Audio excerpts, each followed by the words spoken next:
Hello everyone, welcome to Gurutva NEET academy. I am Gausul sir और आज हम पढ़ने जा रहे हैं questions based on pressure, Pascal's law, है ना। और हमने लास्ट क्लास में क्योंकि पास्कल्स लॉ देखा था और उससे रिलेटेड उसके एप्लीकेशंस हमने देखे थे, है ना। जो हाइड्रोलिक लिफ्ट है, हाइड्रोलिक ब्रेक्स है, ये सब पास्कल लॉ के एप्लीकेशन है ना। तो मेनली जो है हम कुछ क्वेश्चन करेंगे पास्कल्स लॉ से रिलेटेड और कुछ क्वेश्चन जिसको देख के हमको समझ में आता है कि भाई प्रेशर क्या होता है ना। प्रेशर का फॉर्मूला मैंने आपको बताया था, तो प्रेशर के फॉर्मूले से रिलेटेड कुछ क्वेश्चन करेंगे। तो पहला क्वेश्चन देखते हैं। A 50 kg girl wearing high heels shoes balances on a single heel.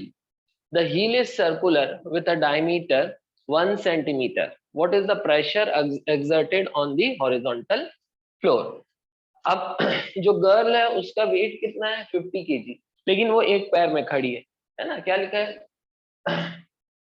Girl wearing high heel, है ना। हाई हील की एक सैंडल उसने पहनी है और वो सिंगल हील में अपनी बॉडी को, अपने वेट को क्या कर रही है, बैलेंस कर रही है। मतलब वो एक पैर में खड़ी है, मतलब पूरा का पूरा जो फोर्स है वो एक पैर में है ना। वो एक पैर जो है वही फोर्स लगा रहा है कहाँ, हॉरिजॉन्टल फ्लोर मतलब ग्राउंड में। The heel is circular with a diameter of 1 centimetre. अब बोल रहा है कि हील जो है वो ग्राउंड में कितना प्रेशर लगाएगी। ठीक है, तो चलिए देखते हैं, है ना। तो ये हील है बेटा, है ना। ये हील है।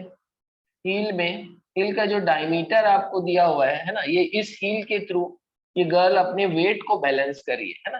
फिर इस हील के थ्रू गर्ल जो है ग्राउंड पे फोर्स लगा रही। कौन सी फोर्स लगा रही है? अपना वेट लगा रही, mg, इस हील के थ्रू, है ना। क्योंकि जो है एक ही पैर में खड़ी है गर्ल जो है, तो अपने एक पैर से ही ग्राउंड में क्या लगा रही है, फोर्स लगा रही है। क्या, कौन सी फोर्स लगा रही है? अपना वेट लगा रही है। ठीक, तो ये जो सिंगल हील है वो कितनी फोर्स लगा रही ग्राउंड में? mg। ठीक, अच्छा, हील का जो डायमीटर आपको दिया है, मान लीजिए हील हील का डायमीटर है d, मान लीजिए। देयरफॉर रेडियस कितना हो जाएगा बेटा? डायमीटर का आधा। तो रेडियस कितना हो जाएगा? हील का रेडियस कितना हो गया? डायमीटर का आधा, d/2। ठीक, तो है ना, मान लो, है ना। तो हील जो है, हील का क्योंकि आपको रेडियस दिया है और हील, आपका हील का जो शेप दिया है वो क्या दिया हुआ है? सर्कुलर। तो हील का एरिया ऑफ क्रॉस सेक्शन क्या हो जाएगा? पाई आर स्क्वायर। हील का एरिया ऑफ क्रॉस सेक्शन कितना हो जाएगा? पाई आर स्क्वायर। तो इतने एरिया से ही फोर्स लग रही है। कितने एरिया पे फोर्स लग रही है? जितना एरिया हील का। ठीक, और कितनी फोर्स लग रही है? mg। क्योंकि हील में पूरे बॉडी का वेट आ रहा है, हील के थ्रू जो है पूरी बॉडी वेट लगा रही है, किसमें? ग्राउंड में। तो हील के थ्रू कितनी फोर्स लग रही है? mg। तो हील के थ्रू कितना प्रेशर लगेगा? Force upon area, that is mg upon area. और एरिया क्या हो जाएगा बेटा? पाई आर स्क्वायर। एरिया किसका लेंगे हम? हील का, क्योंकि इतने ही एरिया में फोर्स लग रही है।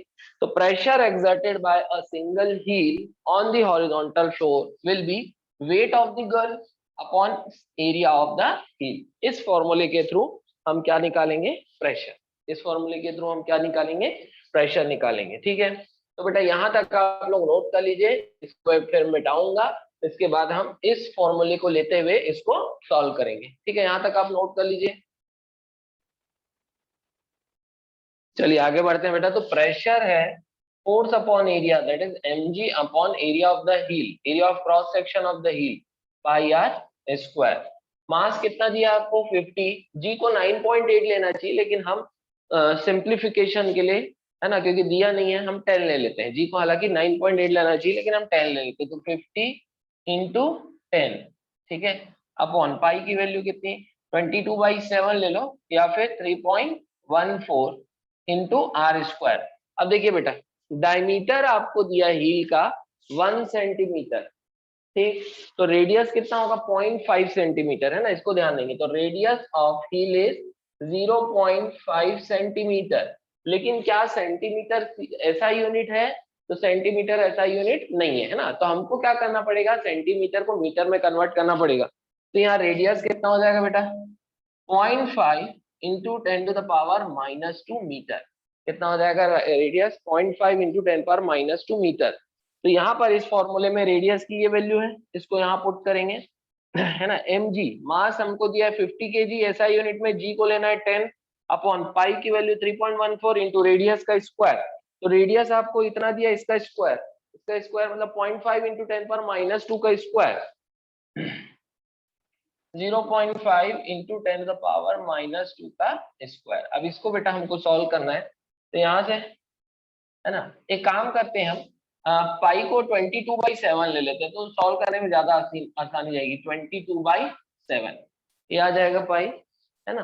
तो यहाँ से क्या आ जाएगा देखिए, तो ये हो गया 500, 50 इंटू 10 500, है ना, अपॉन 22, ये अपॉन 22, और ये डिनोमिनेटर का डिनोमिनेटर जो 7 है ये न्यूमरेटर में आ जाएगा, इंटू 7 अपॉन, अब 0.5 का स्क्वायर कितना होगा 2 है ना, 0.5 इंटू 10⁻² का स्क्वायर है, मतलब 0.5 का भी स्क्वायर है 10⁻² का भी स्क्वायर, तो 0.5 का स्क्वायर कितना होगा 0.25 इंटू 10⁻² का जो स्क्वायर है 10⁻⁴, ये आ गया बेटा। ठीक, अब यहां से हमको सॉल्व करना है, तो प्रेशर आ जाएगा, सिंप्लीफाई करने की कोशिश करते हैं, ये 211 टाइम्स जाएगा, ये 250 टाइम्स जाएगा, यहाँ क्या बचा 250 इंटू यहाँ क्या बचा 7 अपॉन यहाँ क्या बचा 11, क्योंकि 2 11 टाइम्स और 2 250 टाइम्स, ये हमने कैंसिल कर दिया। अच्छा 0.25 को क्या लिखूंगा मैं 1/4 लिख सकता हूँ, 0.25 इज 1/4, 1/4, तो ये 4 कहाँ जाएगा बेटा न्यूमरेटर में जाएगा। अच्छा ये 10⁻⁴ है, ऊपर जाके क्या हो गया 10⁻4 हो गया, तो यहाँ से क्या आ जाएगा देखिए, फिर से 500/22 में 2 से डिवाइड कर रहे हैं, तो 2 से कैंसिल करोगे तो 250 अपॉन 22 को 2 से कैंसिल करोगे तो 11, 250/11, ठीक है, ये 7 ऊपर में है ही, 0.25 की जगह 1/4 लिख सकते हैं, ठीक है, और ये 10⁻⁴ ऊपर जाके 10⁻4 जाएगा। अच्छा अच्छा 1/4 डिनोमिनेटर का डिनोमिनेटर 4 है, तो 4 कहाँ जाएगा न्यूमरेटर में, तो ये हो जाएगा बेटा। अच्छा अच्छा 4 अगर न्यूमरेटर में आ गया तो 250 तो पहले ही मल्टीप्लाई करने के लिए बैठा हुआ है, 250 इंटू 4 क्या हो गया 1000, है ना, ये 4 ऊपर जा रहा है, 250 इंटू 4 1000, 1000 और ये 10⁻4 कितना हो गया 10⁻7, कौन बचा 7, 7/11 इंटू 10⁻7, ये आ गया बेटा। देखिए फिर से 1/4, 4 ऊपर गया, 250 इंटू 4 1000, 1000 मतलब 10⁻3 इंटू 10⁻4 क्या आ गया 10⁻7, यहाँ कौन बचा 7 और नीचे कौन है 11, अब इसका एक जीरो यहाँ दे दो तो ये 70 बन जाएगा बाई 11, तो ये हो गया 70/11 इंटू 10�6, तो 10⁻7 से एक जीरो दे दिए, तो यहाँ 10�6 बचे 70, 70/11 इंटू 10�6। अच्छा हम निकाल के आ रहे हैं प्रेशर, और सारी क्वांटिटी को हमने एसआई यूनिट में लिया, मास को केजी में लिया, एक्सेलरेशन ड्यू टू ग्रेविटी को मीटर पर सेकेंड में स्क्वायर में लिया, रेडियस को भी मीटर में लिया, सारी चीजें हमने एसआई यूनिट में ली, तो प्रेशर की यूनिट क्या आएगी एसआई यूनिट आएगी, पास्कल आएगी या फिर न्यूटन पर मीटर स्क्वायर। यहां से प्रेशर कितना आ जाएगा 70/11, 6 टाइम्स जाएगा, 6 11 6 जा 66, ठीक है, क्या बचेगा 66 के बाद 4 बचा, डेसिमल लगाएंगे तो हो गया 40, 11 3 जा 33, क्या बचा 7 70, तो 6.636 इंटू 10⁶ न्यूटन पर मीटर स्क्वायर, या फिर क्या बोलेंगे पास्कल, ये आएगा प्रेशर। This is the pressure exerted by single heel of the girl on the horizontal floor, 6.36 into 10⁶ pascal. ये क्लियर हो गया बेटा, सीधा सीधा फॉर्मूला लग रहा है प्रेशर का फोर्स अपॉन एरिया, एरिया क्या हो जाएगा एरिया ऑफ क्रॉस सेक्शन, क्योंकि रेडियस है सर्कुलर है हील, इसलिए एरिया क्या हो जाएगा πr²। और फोर्स कौन सी लग रही है, तो गर्ल जो है कौन सी फोर्स लगाएगी फ्लोर पे, अपना वेट लगाएगी और क्या लगाएगी, तो ये आ गया आंसर, नोट कर लीजिए इसको। चलिए नेक्स्ट क्वेश्चन में आते हैं बेटा। नेक्स्ट क्वेश्चन क्या बोल रहा है, if the required pressure in the tire of a car is 199 kilopascal, then what is the gauge pressure, what is the absolute pressure। ठीक, तो पहला हम देखते हैं गेज प्रेशर। गेज प्रेशर क्या होता है, pressure difference between total pressure and atmospheric pressure. मैंने आपको बताया था कि गेज प्रेशर क्या होता है ना, है ना, अगर टोटल प्रेशर है atmospheric pressure plus H rho g, तो गेज प्रेशर होता है total pressure minus atmospheric pressure, that is H rho g. और यही प्रेशर जो होता है ये हमको जो मशीन्स होती है उसमें शो होता है, प्रेशर जो नापने की मशीन होती है उनमें शो होता है। तो कार कार को अगर इतना प्रेशर की रिक्वायरमेंट है, मतलब ये कौन सा प्रेशर होगा बेटा, गेज प्रेशर, क्योंकि इसकी रिक्वायरमेंट को हम कैसे पूरी कर सकते हैं, हम थ्रू मशीन ही देख सकते हैं कि भाई इतना प्रेशर इसको चाहिए तो हमने इतना प्रेशर इसको दे दिया, तो मशीन के थ्रू देंगे, कितना देंगे 199 किलो पास्कल देंगे, इतना pressure देंगे, तो ये किसके थ्रू देंगे, मशीन के थ्रू। और मशीन किसकी वैल्यू देता है, गेज प्रेशर की, तो एक्चुअल में ये किसकी किसकी वैल्यू है, ये गेज प्रेशर की। तो this is the gauge pressure, this is gauge pressure. तो पहला आंसर क्या है इसका, गेज प्रेशर क्या है। तो यहां से जो गेज प्रेशर जो होगा, जो कॉमर्शियल पर्पस में यूज होता है, तो गेज प्रेशर हो जाएगा 199 kilo pascal, this is gauge pressure. ये जो प्रेशर दिया है ये क्या है, गेज प्रेशर। नेक्स्ट है एब्सोल्यूट प्रेशर। एब्सोल्यूट प्रेशर या फिर टोटल प्रेशर, तो नेट प्रेशर को हम क्या बोलते हैं, हाइड्रोस्टैटिक प्रेशर। तो नेट प्रेशर क्या होता है, देखो नेट प्रेशर हो जाएगा एटमॉस्फेरिक प्रेशर प्लस, है ना, नेट प्रेशर क्या हो जाता है, atmospheric pressure plus H rho G. But what is H rho G, gauge pressure. भाई पी माइनस पी क्या होता है, एच रो जी, और उसी को हम क्या बोलते हैं, गेज प्रेशर। मैंने आपको बताया ना कि पी माइनस पी वही गेज प्रेशर बोलते हैं, वो किसके बराबर है, एच रो जी के। तो एक्चुअल में ये जो एच रो जी है ये क्या है, गेज प्रेशर।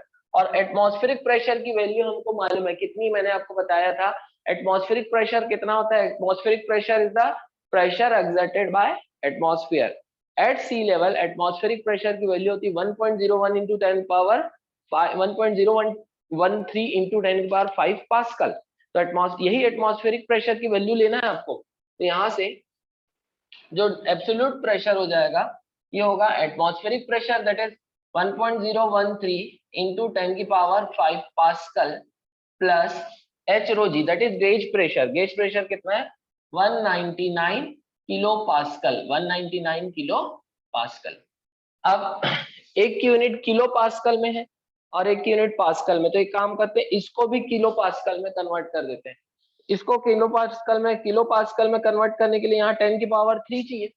तो एक काम करो 10 की पावर 2 को इधर मल्टीप्लाई कर दो। तो 10 की पावर 2 को इधर मल्टीप्लाई करोगे तो यहाँ क्या बच गया, 10 की पावर 3। इसको मैं क्या लिख सकता हूँ, देखिए 10 की पावर 2 इसमें से निकालो, मतलब 100 को इससे मल्टीप्लाई करो, तो यहाँ क्या बच गया 110 1 नहीं बेटा ये होता है एटमॉस्फेरिक प्रेशर। मैंने आपको क्या लिखा है 1.013 इंटू 10 की पावर 5 प्लस गेज प्रेशर कितना है 199 किलो पास्कल। ये वैल्यू थोड़ा सा गलत लिखा गई थी, इसको आप लोग करेक्ट कर लेंगे। एटमॉस्फेरिक प्रेशर मैंने आपको पहले लिखा था 1.013 इंटू 10 की पावर 5 पास्कल, है ना, 10 की पावर 5 पास्कल प्लस ये एच रो जी क्या है, gauge pressure that is 199 kilo pascal. अब कोई एक यूनिट, आप किसी एक यूनिट सेम यूनिट को ये ऐड कर सकते हो, ये पास्कल है किलो पास्कल है, तो आप या तो इसको पास्कल में कन्वर्ट करो या तो फिर इसको किलो पास्कल में। तो एक काम करते हैं इसको हम किलो पास्कल में कन्वर्ट कर रहे हैं, तो इसमें से 100 को इधर दे दो, ठीक, 100 इधर दिए मतलब 10 की पावर 2 दिए, 10 की पावर 2 दोगे तो यहाँ क्या बचेगा 10 की पावर 3, तो इधर 100 दे दो। तो 1.013 को हम रफली 101 लिख सकते हैं। 101 इंटू क्या बचा 10 की पावर 3, 10 की पावर 3 को क्या लिख सकते हैं, किलो पास्कल। तो ये कन्वर्ट हो गया किलो पास्कल में, क्योंकि 10 की पावर 3 को ही हम किलो लिखते हैं। ये ऐसा होता, देखिए फिर से 1.013 इंटू 10 की पावर 3 इंटू या 10 की पावर 2 इंटू 10 की पावर 3, ऐसा लिख सकते हैं। 10 की पावर 5 को 10 की पावर 2 को मल्टीप्लाई करो, मतलब ये 100 है, तो क्या आएगा 101.3। तो रफली इसको मैं क्या लिख सकता हूँ, 101 लिख सकता हूँ, रफली इसको मैं क्या लिख सकता हूँ 101। तो क्या आ जाएगा देखिए, है ना, तो इसलिए मैं 100 यहाँ मल्टीप्लाई किया तो रफली 101, और यहाँ क्या बचा 10 की पावर 3, 10 के बाद 3 पास्कल को क्या लिखेंगे, किलो पास्कल प्लस पहले से ही ये बैठा हुआ है कौन, ऐड होने के लिए गेज प्रेशर 199 किलो पास्कल। तो दोनों को जब हम ऐड करते हैं 199 और एक 200 और एक 300 किलो पास्कल। तो टोटल प्रेशर जो आ रहा है, जिसको एब्सोल्यूट पूरा प्रेशर बोल रहे हैं, ये आ रहा है 300 किलो पास्कल। ये कितना आ रहा है? 300 किलो पास्कल। जो टोटल प्रेशर आ रहा है वो कितना आ रहा है बेटा? 300 किलो पास्कल। नोट कर लेंगे। तो एब्सोल्यूट प्रेशर या हाइड्रोस्टैटिक प्रेशर क्या होता है? Atmospheric pressure plus H O G. लेकिन एचओजी क्या है? Gauge pressure. तो गेज प्रेशर को एटमॉस्फेरिक प्रेशर से जोड़ दोगे तो टोटल प्रेशर मिलता है, जिसको हाइड्रोस्टैटिक प्रेशर या एब्सोल्यूट प्रेशर बोलते हैं। और गेज प्रेशर की वैल्यू मैंने आपको बता दिया था पहले, 199 किलो पास्कल। नोट कर लेंगे। चलिए बेटा नेक्स्ट क्वेश्चन में अब आते हैं। A hydraulic lift is shown in figure, find minimum force that should be applied on cylinder A to lift a car of mass 500 kg placed on cylinder B. Acceleration due to gravity को हमको क्या लेना है? 10 metre per second square. ठीक है। अब देखिए, ये एक हाइड्रोलिक लिफ्ट का सेटअप दिख रहा है हमको। ये एक हाइड्रोलिक लिफ्ट है। ठीक, यहाँ पर एक सिलेंडर है ए और एक दूसरा सिलेंडर है बी। ठीक, इसका एरिया ऑफ क्रॉस सेक्शन कितना दिया है आपको? इसके पिस्टन का एरिया ऑफ क्रॉस सेक्शन दिया आपको 0.5 मीटर स्क्वायर। और ये जो लार्जर एरिया जो है सिलेंडर, ये सिलेंडर बी के पिस्टन का जो एरिया है वो दिया है आपको 4 मीटर स्क्वायर। ठीक, अब इसके ऊपर में रखी है एक कार जिसका मास है 500 केजी। अब यहाँ पर इस स्मॉल एरिया वाले सिलेंडर पे कितनी फोर्स लगाई जाए, कम से कम मिनिमम कितनी फोर्स लगाई जाए कि 500 केजी की कार जो है लिफ्ट हो जाए, 500 केजी की कार जो है लिफ्ट हो जाए। ठीक, ये डायग्राम बेटा क्वेश्चन में ही है ना? पूरा क्वेश्चन देख लीजिए आप लोग, फिर हम सॉल्यूशन में जाएंगे। ठीक है, ये कोई डायग्राम पूरा क्वेश्चन में पूरा है ना, दिया हुआ है आपको क्वेश्चन में डायग्राम। ठीक है, चलिए, है ना?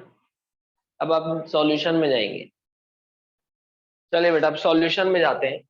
अब अगर इस कार को लिफ्ट करना है तो एटलीस्ट कार के वेट के बराबर अपवर्ड फोर्स लगाना पड़ेगा, क्योंकि ये कार जो है वो इस पिस्टन में कितनी फोर्स लगा रही होगी नीचे की तरफ?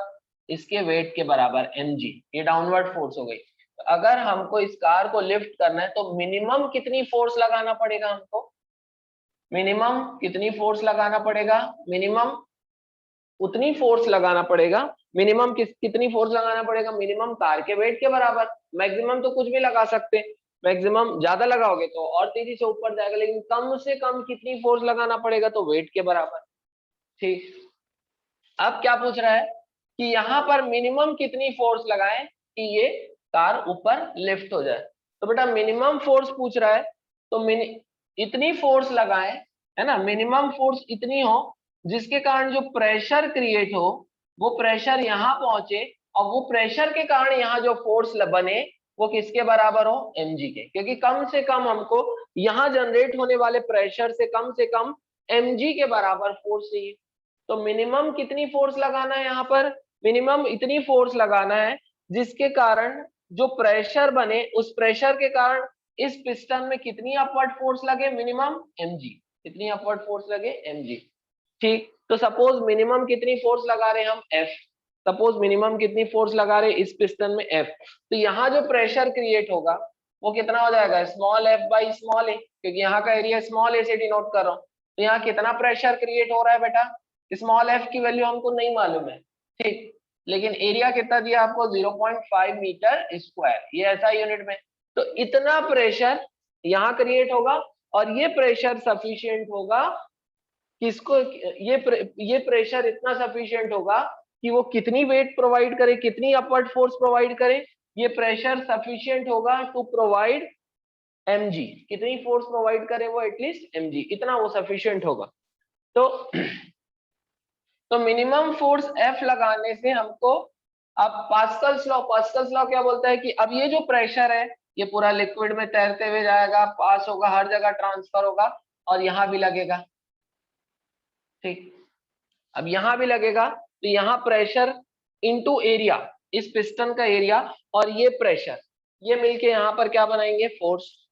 और ये फोर्स कितनी होगी? mg के बराबर, क्योंकि हम मिनिमम फोर्स लगा रहे हैं। इससे कम फोर्स अगर मैं लगाऊंगा तो यहाँ जो फोर्स बनेगी, है ना, इससे कम, इस फोर्स से कम फोर्स अगर मैं यहाँ लगाऊंगा तो जो प्रेशर क्रिएट होगा वो प्रेशर जो है वो mg से कम फोर्स जनरेट करेगा, ठीक है। तो उससे फिर ये लिफ्ट नहीं हो पाएगा, उससे कार लिफ्ट, क्योंकि कार जितनी डाउनवर्ड फोर्स लगा रही है, मान लो है ना, कार कितनी फोर्स लगा रही है, 500 केजी की कार है, कितनी डाउनवर्ड फोर्स लगाएगी mg, मतलब 500 न्यूटन, 5000 न्यूटन, क्योंकि मास 500 है और जी 10, 5000 न्यूटन की फोर्स नीचे लग रही है। तो इस 5000 न्यूटन की फोर्स को बैलेंस करने के लिए इस कार को ऊपर ले जा रहा है, तो मिनिमम कितनी फोर्स लगेगी, कम से कम 5000 न्यूटन तो ऊपर लगाना पड़ेगा, ठीक। तो उसके लिए मिनिमम फोर्स पूछ रहे हैं, तो मिनिमम फोर्स उतनी चाहिए बेटा जिसके कारण जो प्रेशर जनरेट हो वो यहाँ कितनी फोर्स जनरेट कर दे, 5000 न्यूटन की फोर्स जनरेट कर दे, तो वो मिनिमम फोर्स हमको चाहिए। तो मान लो वो मिनिमम फोर्स कितनी, स्मॉल है, ठीक। तो मिनिमम प्रेशर कितना होगा, वो प्रेशर जो जनरेट होगा स्मॉल एफ के कारण, फोर्स अपॉन एरिया, इतना प्रेशर जनरेट हुआ और ये लिक्विड में हर तरफ अनडिमिनिश्ड ट्रांसफर हो रहा है, यहां भी पहुंच गया। अब इस प्रेशर के कारण एक फोर्स जनरेट होगी जो किसके बराबर होगी, mg के। तो फोर्स मान लो यहाँ पर कितनी जनरेट हो रही, कैपिटल F, तो ये फोर्स कितना हो जाएगा, फोर्स क्या हो जाता है, प्रेशर इनटू एरिया। फोर्स कितना हो जाएगा, प्रेशर, अब प्रेशर इतना ही है, प्रेशर इतना ट्रांसफर हुआ है, यहाँ से जनरेट होके इतना प्रेशर ट्रांसफर हुआ है, कितना प्रेशर, F/0.5 इंटू एरिया, मतलब यहाँ का, क्योंकि हम यहाँ पर लगने वाली फोर्स निकाल रहे हैं, तो यहाँ पे लगने वाली फोर्स निकालना है, तो यहाँ का प्रेशर इंटू यहाँ का ही एरिया। यहाँ मतलब ये जो लार्जर क्रॉस सेक्शन है मैं उसकी बात कर रहा हूँ, सिलेंडर ऑफ लार्जर क्रॉस, तो एरिया इसका कितना दिया आपको, 4 मीटर स्क्वायर, तो इंटू, है ना। तो इस लार्जर क्रॉस सेक्शन में कितनी फोर्स लग रही है, इस पे लगने वाला प्रेशर जो कि यहाँ जनरेट होने वाले प्रेशर के बराबर है, दैट इज दिस, इंटू यहाँ का area that is 4 metre square, तो इंटू क्या करेंगे, 4। लेकिन हमको मालूम है कि ये जो फोर्स लग रही है अपवर्ड, ये किसके बराबर है, mg के, किसके बराबर है, mg के। तो अब इन दोनों इक्वेशन को इक्वेट कर देते हैं, तो यहाँ से F, है ना, अच्छा 4/0.5 कितना हो जाएगा, 8, है ना, तो F इंटू 8, 4/0.5, 0.5 मतलब 1/2, 2 ऊपर जाके 4 to 8 equals to mg, mg मतलब इस कार का वेट, मास कितना 500 इंटू जी मतलब 10, कितना आ जाएगा बेटा, फोर्स कितनी आ जाएगी वो 500 इंटू 10/8, कितना आ जाएगा, इसको अगर हम सॉल्व करते हैं तो ये आ जा रहा है 8 6 जा 48, 20, 8 2 जा 16.5 इंटू 10, दैट इज 625 न्यूटन। तो मिनिमम यहाँ पर कितनी फोर्स लगाना पड़ेगा, मिनिमम कम से कम कितनी फोर्स लगाना पड़ेगा, 625 न्यूटन। इससे थोड़ा भी कम फोर्स लगाओगे तो आप लिफ्ट नहीं कर सकते, तो मिनिमम कितना लगाना पड़ेगा, 625 न्यूटन की फोर्स लगाओगे तो फिर आप 500 केजी की कार को लिफ्ट कर पाओगे, है ना। देखो बेटा फिर भी यहाँ कम फोर्स लगा रहे हो, कितनी लगा रहे हो, 625 न्यूटन की, और आप कितने न्यूटन की कार को उठा पा रहे हो, इसका वेट कितना है, वेट मतलब mg, मास है 500, जी मतलब 5000 न्यूटन की कार को आप सिर्फ 625 न्यूटन की फोर्स से उठा सकते हो। This is the application of Pascal's law. Hopefully आप लोगों को समझ में आ गया होगा बेटा, ये नोट कर लीजिए। नेक्स्ट क्वेश्चन दिया है बेटा, क्या दिया है देखिए, what is the pressure experienced by a body, what is the pressure experienced by a body situated at the depth of 20 metre from the surface of water.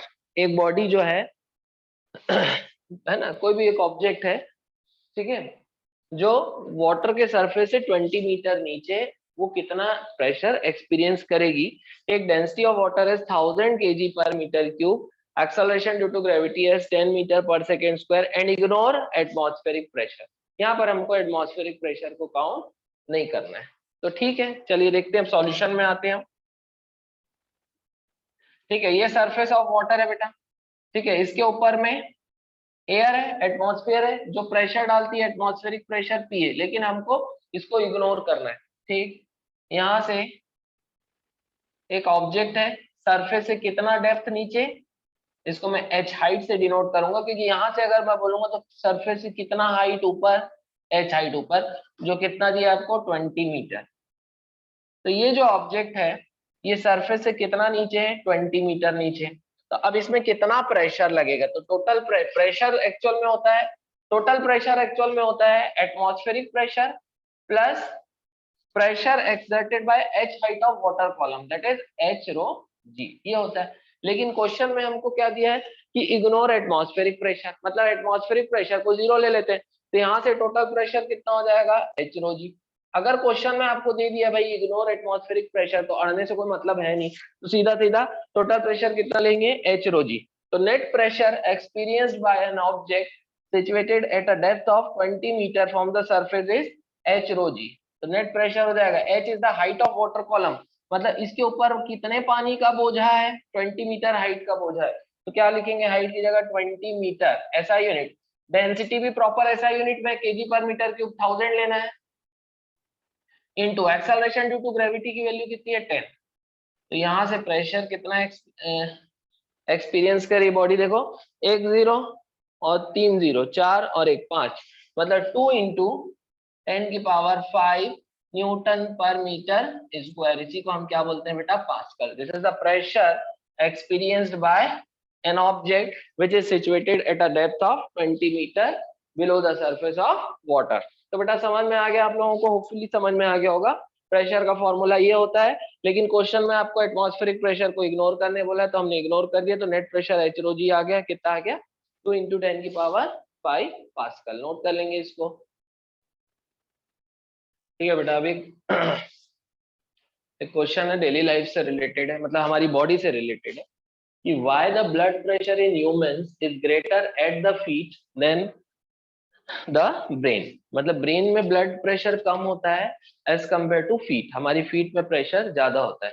तो इसका रीजन ऑब्वियस है, क्योंकि हमारा जो फीट है ना, ये हमारा अगर ब्रेन है, ये अगर हमारा ब्रेन है बेटा, और ये अगर हमारा फीट है ना, ये अगर हमारा फीट है, तो फीट के ऊपर में जो ब्लड कॉलम है वो ज्यादा हाइट तक है, जबकि ब्रेन के ऊपर में ज्यादा ब्लड कॉलम की ज्यादा हाइट नहीं है ना। तो क्योंकि फीट के ऊपर है ना, क्योंकि फीट लोएस्ट पोजीशन में नीचे में है, तो ब्लड कॉलम जो है सबसे ज्यादा फीट के ऊपर सबसे ज्यादा हाइट तक ब्लड कॉलम रहेगा, क्योंकि फीट लोएस्ट पॉइंट में।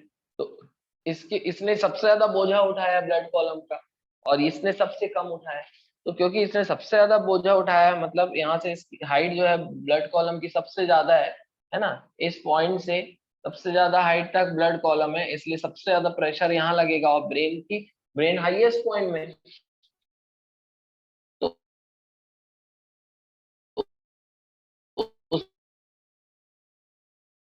उसमें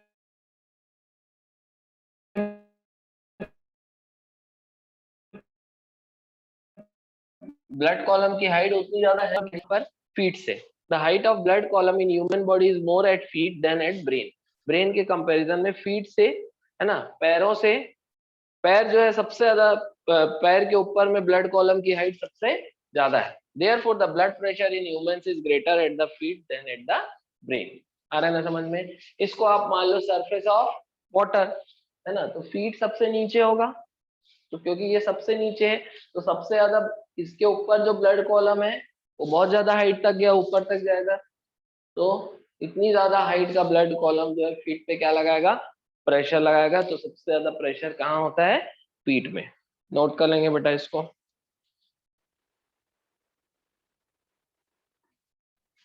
तो बेटा ये जो कुछ क्वेश्चंस हैं, ये हमने पास्कल्स लॉ और प्रेशर से रिलेटेड कुछ क्वेश्चंस किए हैं।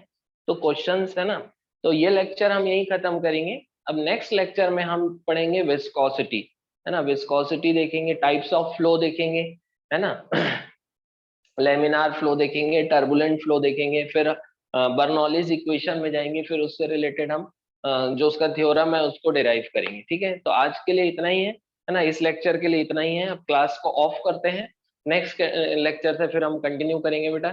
ठीक है, तो पढ़ते रहिए, सीरियसली अच्छे से पढ़ते रहिए। ठीक है, चलिए, thank you very much, all the best.